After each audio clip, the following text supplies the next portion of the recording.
ആ പ്രിയമുള്ളവരെ, ഞാൻ എന്തോ ഇങ്ങനെ പറയാൻ കാരണമെന്ന് നിങ്ങൾ ചിന്തിച്ചിരിക്കും. അച്ഛൻ എല്ലാവരെയും പഠിപ്പിക്കാനായിട്ട്, അച്ഛനും അമ്മയും അവരുടേതായ ശക്തിക്കൊത്ത് പഠിപ്പിക്കാനായിട്ട് തന്നു. ഏറ്റവും താഴ്ന്ന നില എനിക്കൊരു 4ാം സ്ഥാനമാണ് തന്നത്. മറ്റു എല്ലാവർക്കും നല്ല സ്ഥാനം കൊടുത്തിരുന്നു. ഇളയ മോക്കും അവർക്കെല്ലാവർക്കും നല്ല ഭക്ഷണവും നല്ല വിദ്യാഭ്യാസവും വസ്ത്രവും എല്ലാം തരും.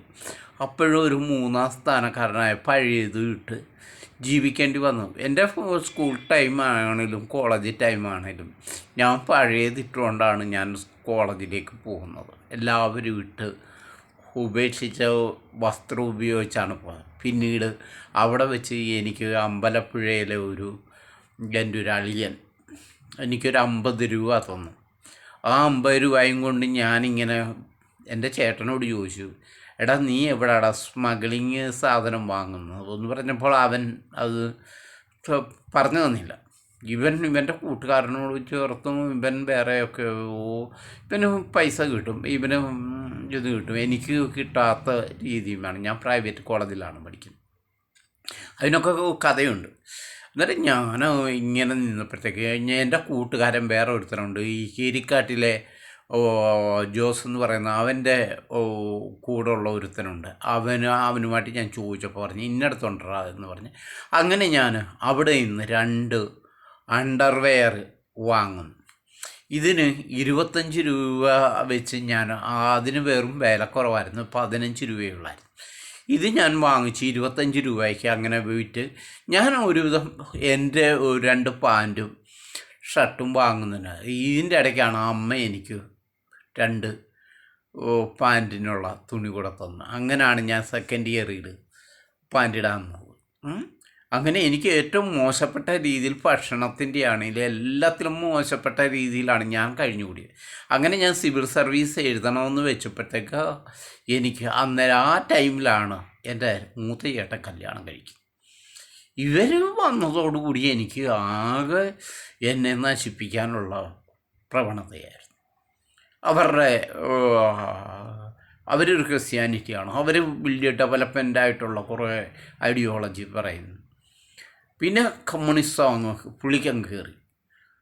അങ്ങനെ പലതായപ്പോൾ ഞാൻ ഇതിൽ നിന്നും കാരണം നമുക്ക് നമ്മുടേതായ ഒരു പേഴ്സണാലിറ്റി നൽകുക. അച്ഛനോട് പറയുമ്പോഴത്തേക്ക് അച്ഛന് എല്ലാം പിന്നീടാണ് അച്ഛനും അത് മനസ്സിലായത്. അന്നേരം അച്ഛൻ പറഞ്ഞു എല്ലാവർക്കും ഫ്രീഡം ഉണ്ട്. അത് കഴിഞ്ഞിട്ട് എൻ്റെ പെങ്ങൾ കല്യാണം കഴിച്ചു. അവൾക്ക് ഒരു വിധത്തിൽ പോയി അവിടെയും ചെന്ന് ഇതുങ്ങൾ നാശമാക്കി. ഈ 2ാമത്തെ ചേട്ടനും മൂത്ത ചേട്ടനും. എന്നാൽ ഇവൻ ഗ്രാജുവേഷൻ എടുത്തു എന്ന് പറയുന്നു. എടുത്തെങ്കിൽ എടുത്തത് നല്ല ഭംഗിയായിട്ട് എടുത്തുകൊണ്ട് നല്ലതായി ജീവിക്കാനല്ലേ നോക്കേണ്ടത്. ഇപ്പം ഗവൺമെൻറ് കിട്ടിയില്ല, അല്ലെങ്കിൽ വേറൊരു രീതി പ്രൈവറ്റ് മേഖലയിലാണേലും വർക്ക് ചെയ്ത് ഇതിനെക്കാട്ടി പ്രീ ഡിഗ്രി പഠിച്ചവൻ നല്ല രീതിയിൽ ജീവിക്കുന്നു. ഇവന് ആവശ്യമില്ലാത്ത ഈ വേദ ഇതിനെക്കുറിച്ചും ഒക്കെ ചുമ്മാതെ ആവശ്യമില്ലാത്ത ജ്യോതിഷത്തെക്കുറിച്ചും ഒക്കെ ചിന്തിച്ച് നടന്നിട്ട് കാര്യമുണ്ട്. നമ്മൾ ആധുനിക രീതിയിലേക്ക് ചിന്തിച്ചാൽ നമുക്ക് ഞാൻ പണ്ടും എന്ന് പറയാം ഇടമുറിയിൻ്റെയും മറ്റ് ലേഖനങ്ങളെല്ലാം വായിക്കുമായിരുന്നു. ഞാൻ SUCയുടെ പ്രവർത്തകനും ഒക്കെ ആയിരുന്നു. ഞാൻ പറഞ്ഞില്ലേ, ഞാനൊരു മാസ്റ്റേഴ്സ് പ്രവർത്തനമായിരുന്നുവെങ്കിൽ ഞാൻ ശാസ്ത്രത്തെയാണ് കൂടുതലും ബഹുമാനിച്ചിരുന്നത്. ഞാൻ ഇന്നും ബഹുമാനിക്കുന്നതാണ്. ആവശ്യമില്ലാത്തതിന് ഒന്നും ഞാൻ ഇംപ്ലിമെൻ്റ് ചെയ്യാൻ പോകില്ല. പിന്നീട് അത് കഴിഞ്ഞ ഇതെല്ലാം കഴിഞ്ഞ് മൂത്ത പെങ്ങളെയും ഞാനും കൂടിയാണ് ഞങ്ങളുടെ ഈ മൂത്ത പെങ്ങളെയൊക്കെ അവരേക്ക് വേണ്ട സഹായങ്ങളും ഒക്കെ ചെയ്യുകയും ഞാനും അമ്മയും ഞങ്ങൾ കൂടി ചേർന്നുകൊണ്ട് ഞങ്ങൾ 3 പേരാണ്. ഞാനും എൻ്റെ ഇളയ പെങ്ങളും അമ്മയും കൂടെ അച്ഛനും കൂടെ ചേർന്നുകൊണ്ടാണ് ഞങ്ങൾ ബാക്കി അവർ വരുമ്പോഴും സർക്കാരങ്ങളാണേലും എല്ലാം ഞങ്ങൾ ചെയ്തുകൊണ്ടിരുന്നത്. ഇവരാരും ഒന്നും അറിഞ്ഞിരുന്നത്.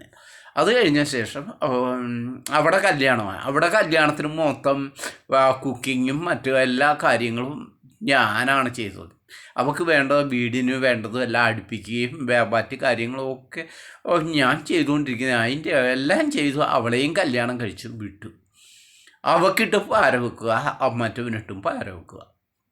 അങ്ങനെ തുടർന്നപ്പോൾ എനിക്ക് അത് ഇഷ്ടപ്പെട്ടിരുന്നു. എൻ്റെ കാര്യം വന്നപ്പോഴത്തേക്ക് ഇവൻ വേറെ ഒരു പതിയാ പെണ്ണിൻ്റെ കുറേ കൊണ്ടുവരുന്നു. ഇവൻ അല്ലാത്ത ഫ്രോഡുകളെല്ലാം കൂടെ കൊണ്ടുവന്നു. അപ്പോഴാണ് എനിക്ക് വന്നത് ഒരു നല്ല കുടുംബത്തിലെ കുറേ കല്യാണാലോചനകൾ വന്നു. അത് കഴിഞ്ഞ ശേഷം വന്നത് ഒരു ഈഴവ പെണ്ണിൻ്റെയാണ്. അവൾ M A mathematics first rank കാര്യത്തിയാണ് കേരള യൂണിവേഴ്സിറ്റി. അവൾക്ക് ചെറിയൊരു ജോലി പിന്നീട് കിട്ടി, PSC. ഇവളെ എന്നെ കല്യാണം കഴിക്കണമെന്ന് അവളെ ആവശ്യിച്ചു. അവളെ ഇറങ്ങി വരെ തയ്യാറായിരുന്നു. കൊല്ലത്ത് കരുതിയാണ് അവൾ.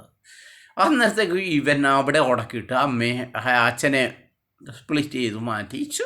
എന്നിട്ട് ഇവൻ വേറെ ഒരു കല്യാണം കഴിപ്പിച്ച് കഴിഞ്ഞ ശേഷം ഇവൻ പിന്നീട് ഉള്ള പരിപാടികൾ, പിന്നീട് ഇവൻ്റെ മുടന്ത ന്യായങ്ങളും പിന്നെ ഇവൻ്റെ അവകാശവാദങ്ങളും ഒക്കെ ആയിട്ട് ഇവൻ്റെ എല്ലാം കൊടുത്തു കഴിഞ്ഞതാണ്. ഇവരുടെ 5 പേരുടെയും 4 പേരുടെയും കൊടുത്തു.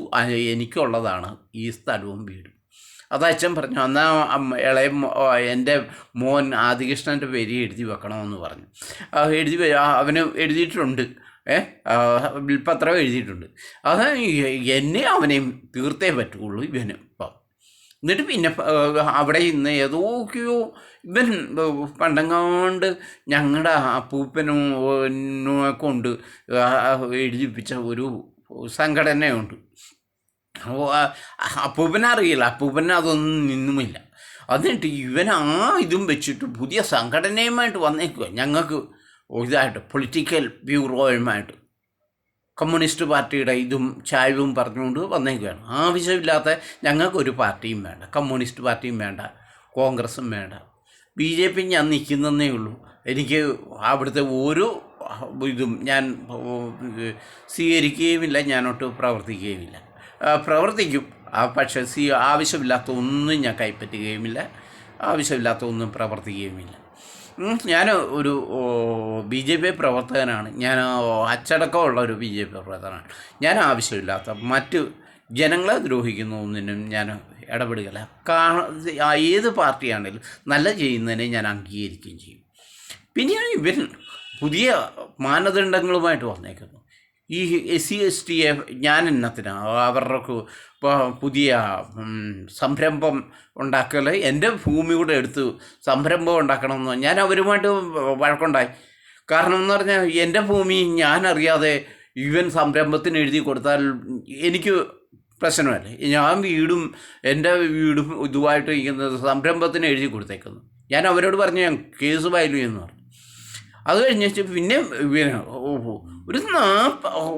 10 പൈസ കൊണ്ടുവന്നിട്ടല്ലേ ഈ പെൺപിള്ളേരല്ല ഒന്നുമില്ല. പിന്നെ എൻ്റെ ഭാര്യ മാത്രം ഇച്ചിരി പൈസ കൊണ്ടുവന്നു എന്നേ ഉള്ളൂ. ഒരു 40 പവൻ കൊണ്ടുവന്നു.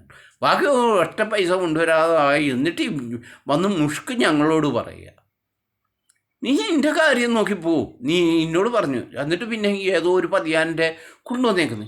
ഞങ്ങൾ പറഞ്ഞാൽ അതൊന്നും ചെയ്യില്ല. ഞങ്ങളുടേതായ ഒരു മാനദണ്ഡത്തിൽ ഞങ്ങൾ OBC വിഭാഗമാണ്, ഞങ്ങൾ ധീവര സമുദായമാണ്. ആ ധീവര സമുദായത്തിൽ അല്ലെങ്കിൽ ഞങ്ങൾക്ക് നാണക്കേട്.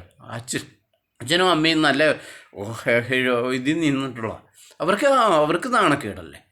അതുകൊണ്ട് ഞാൻ എൻ്റെ പൈസ ഞാൻ സമ്പാദിച്ചു എൻ്റെ പെങ്ങളെ കല്യാണം കഴിക്കുന്നതിന് ഞാനും എൻ്റെ അച്ഛനും അമ്മയും കൂടെ ചേർന്നാണ്. ഞാൻ കഷ്ടപ്പെട്ട് എൻ്റെ കല്യാണത്തിന് എൻ്റെ എല്ലാം ഒരുക്കി എൻ്റെ അമ്മ എനിക്ക് പിന്നീട് കുറച്ച് പൈസ കാര്യങ്ങൾ പിന്നെ എൻ്റെ മൂത്ത അളിയനും എന്നെ സഹായിച്ചത് ഉള്ളൂ. അത് മൂത്ത അളിയനും അറിയാം, എല്ലാ കാര്യങ്ങളും അറിയാം അയാൾക്ക്. ഇവന്മാരെ പോലെ പൊട്ടനല്ല. ഇവന്മാരെ ശരിയായിട്ട് അന്നേരവും പറയടാ നീ ചെയ്യുന്ന കൂട്ട അവനെന്തോ ചെയ്യാത്തത്, നീ അവരുടെ സന്തോഷനെ കണ്ടുപിടിക്കുകയാണ്. അവന് വല്ലോ ആരെങ്കിലും കൊടുത്തിട്ടാണ്. അത് അമ്മയും ചോദിക്കും, അവന് വല്ലതും കൊടുത്തിട്ടാണ് അവൻ നല്ലതായി പോകുന്നു. അവന് എന്തുവാ, അവനെ ആരെയും പ്രൊട്ടക്റ്റ് ചെയ്യാൻ അവനെ ആരുമില്ല. അന്നേരം അവൻ സ്വന്തം കാലിൽ നിന്നുകൊണ്ട് പണ്ട് കാലത്ത് ഞാൻ പഠിക്കുന്ന കാലത്ത് ഞാൻ ഇച്ചിരി ഈ പൈസ ഏറ് കളിക്കുമായിരുന്നു.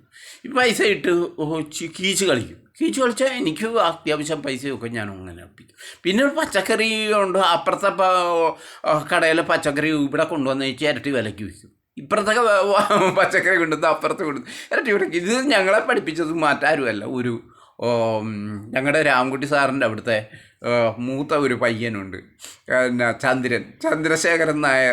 ചന്ദ്രശേഖര പണിക്കര. അവൻ എന്നെ പഠിപ്പിച്ചതാണ്, അവനാണ് എൻ്റെ ഗുരു. അതോടുകൂടി ഞാനത് പിന്നെ അങ്ങനെ കുറേ പരിപാടികളുണ്ടായിരുന്നു അങ്ങനെയാണ് എൻ്റെ ജീവിതം ഞാൻ ഒരു വിധത്തിൽ കൊണ്ടുപോയത്. ഇപ്പോഴും നമ്മളെ അവസാനം നമ്മുടെ 28 ലക്ഷം രൂപ എനിക്ക് കിട്ടിയതാണ് ഒന്നോന്നെല്ലാം കൂടി. അതുവരെ മുടിപ്പിച്ച് തേച്ച് കഴിച്ചേച്ച് ഇരിക്കുക. ഞാൻ വേറൊരു ജോലിക്ക് പോകാനായിട്ട് ഇരിക്കുന്നത് ഇവിടെ രാജസ്ഥാനിൽ ജയ്പൂരിൽ. അന്നേരത്തേക്ക് അവിടെയും അന്ന് പാര വെച്ചേച്ച് എന്നെ കൊച്ചി കൊണ്ടുവന്നേച്ച് പിന്നീട് കൂടോത്രവും ഒക്കെ ആയിട്ട് നടക്കുന്നത്. എനിക്ക് അതിനോടൊന്നും യോജിപ്പില്ല. എനിക്ക് എൻ്റെതായ കാര്യം വല്ലോനും നിൻ്റെ കാര്യം നോക്കി നീ നന്നാകാൻ, അല്ലെങ്കിൽ നിൻ്റെ മോൻ നന്നാ. വയറ്റേലടിച്ചും പാടിയൊക്കെയാണ് കാണിച്ചാണ് എൻ്റെ ജീവിതം കൊലപ്പിച്ചത്. ഞാൻ നല്ലതായ ഒരു അക്കൗണ്ടൻ്റായിട്ട് ജോലി ചെയ്തുകൊണ്ടിരുന്നപ്പോഴത്തേക്ക് അവിടെ വന്ന് തുറസായ വയറ് തല്ലി കാണിച്ചും ഒക്കെ എൻ്റെ ജീവിതം നശിപ്പിച്ചു. ഇനിയെങ്കിലും എന്നെ എൻ്റേതായ ജാതിയിൽ വിടും, നിങ്ങൾ നിങ്ങളുടേതായ പേരും. ഞങ്ങൾ 3 പേരുണ്ട്, ഞങ്ങളും അവർ ധീവര സമുദായമായിട്ട് ഞങ്ങൾ പോവുകയാണ്. ആവശ്യമില്ലാത്ത ഞങ്ങളുടെ കാര്യത്തിൽ ഇടപെടണം. നിങ്ങൾ നിങ്ങളുടേതായ ഞങ്ങൾ പറഞ്ഞല്ലോ, നിങ്ങൾ ഇവിടെ ആണല്ലോ പത്തനംതിട്ട, നിങ്ങൾ അവിടെ പോയിക്കും. ഞങ്ങളുടെ വസ്തു വിറ്റ് ഞങ്ങളുടേതായ കാര്യം നോക്കി ഞങ്ങളുടേതായ സംഘടനയെ ചേർന്നിട്ടുണ്ട്. അത് 1984 മുതൽ അതിന് മുമ്പ് തൊട്ടേ ഉണ്ട്. പിന്നെ ഞങ്ങളുടേതായ സംഘങ്ങളുണ്ട്, ഞങ്ങൾക്ക് ഇതുണ്ട്, സഹകരണ സംഘങ്ങളൊക്കെ ഉണ്ട്. അതുപോലെ തന്നെ ഫിഷറീസ് അതുമായിട്ട് ബന്ധപ്പെട്ട് ഒക്കെ ഞങ്ങൾ ജീവിച്ചോളാം.